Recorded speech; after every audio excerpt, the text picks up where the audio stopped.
My name is Nicole with So Much More. In this tutorial, I'll demonstrate how to make a foundation paper piece Christmas tree using my Oh Christmas Tree pattern.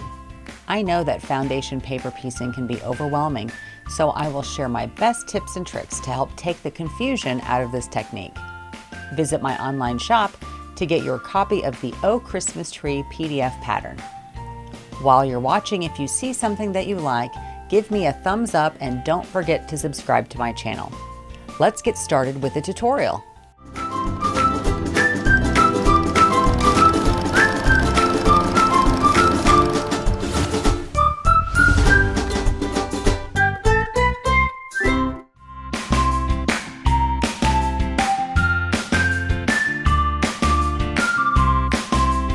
To make the Christmas tree foundation paper piece block, you'll print your patterns on copy paper.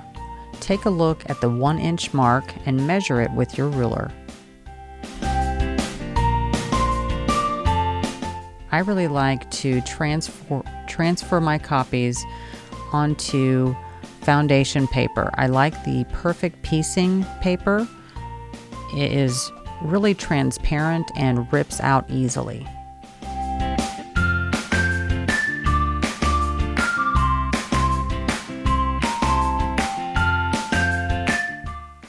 I also like using the Add a Quarter ruler. It has a nice lip, a 1/4 inch lip. It makes foundation paper piecing really easy using this ruler.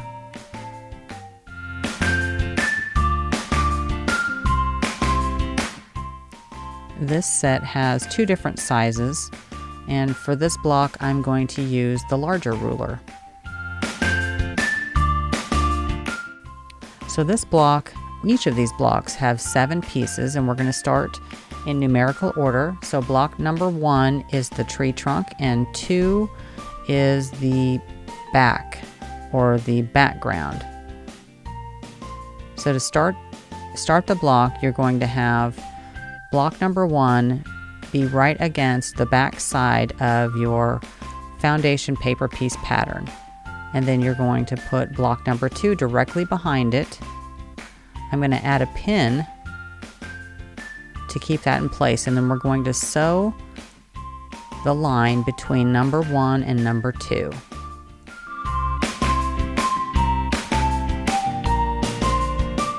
We'll fold that pattern piece back and use our Add a Quarter ruler. This little lip helps hold it against that edge, that folded edge, and gives you a 1/4 inch seam allowance cut off. And then I use the seam roller to press out that seam. Next, we're going to do number 3.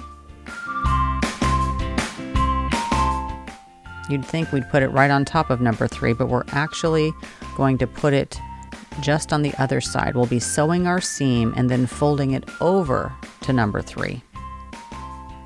So you'll line it up to make sure you have at least 1/4 inch past the line. And make sure that you have enough fabric all around the edges also.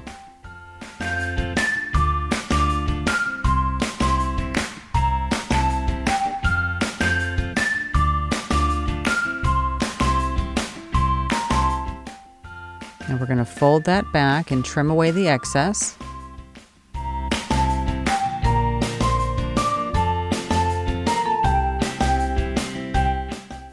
And we'll use our seam roller and press that back. And piece number 4 is done just like piece number 3. This light box comes in really handy for things like this. You can see all the pieces behind you, and there's multiple layers.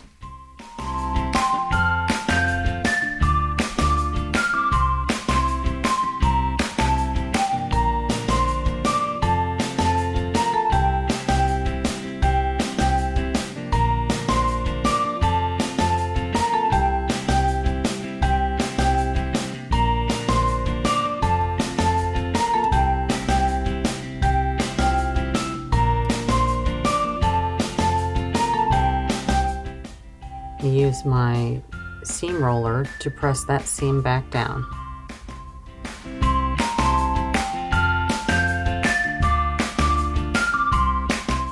The next piece is the Christmas tree, and I'm going to add some pins to the sides of these background pieces just to keep them out of the way.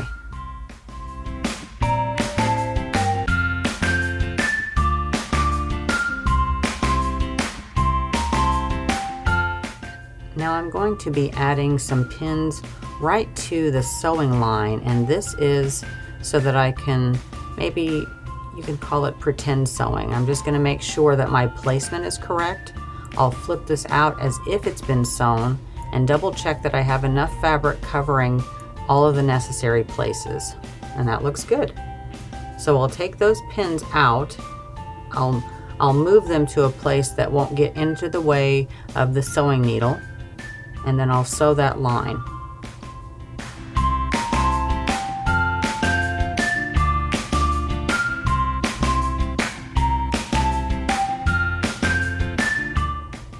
Removing all of those pins, folding the paper back and trimming off the excess fabric.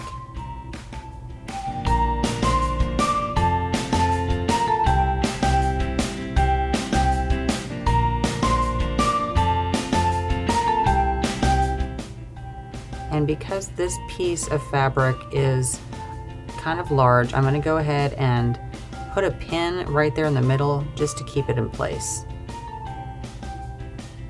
The next piece is number 6. I love these light boxes. They really help with things like this. You can see through multiple layers. I'm going to be adding pins through the sewing line again just to test to make sure that my piece is in the appropriate position.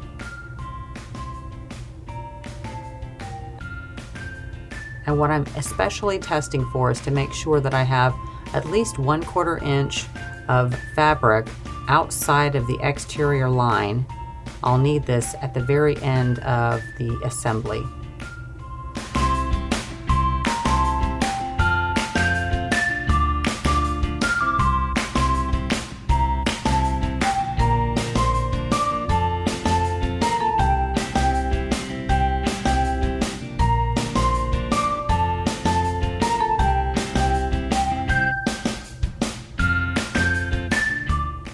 Just fold back that paper and use my add a quarter ruler and trim back. Oops, I have a pin back there. Using the ruler and trimming off the excess fabric.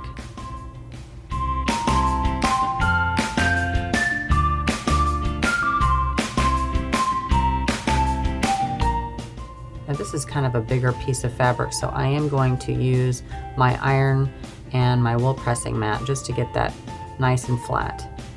And now for the last piece. These blocks really come together quickly. This is the longest piece, so I'm going to want to make sure that I have the placement just right.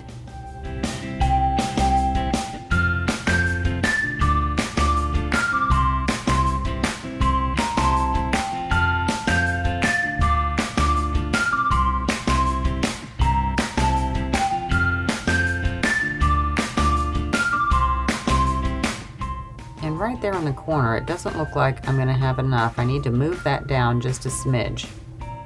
I need to have at least 1/4 inch seam allowance or 1/4 inch extra fabric around the exterior seam in order for this to work. We'll need that extra 1/4 inch seam around the entire thing to put these blocks together. That looks a lot better. All right, I'm going to move those pins out of the way and sew that last sewing line.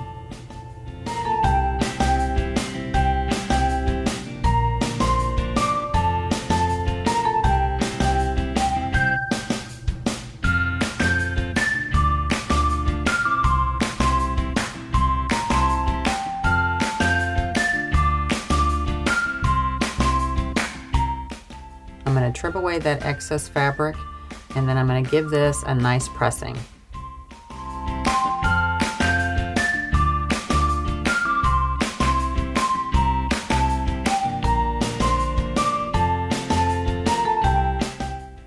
that's left is to trim away the excess fabric around the perimeter of the block.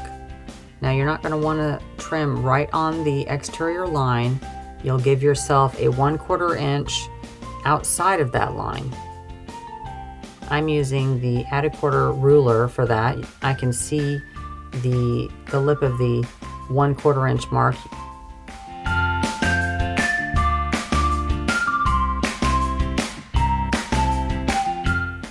Now all that's left is to rip out the paper.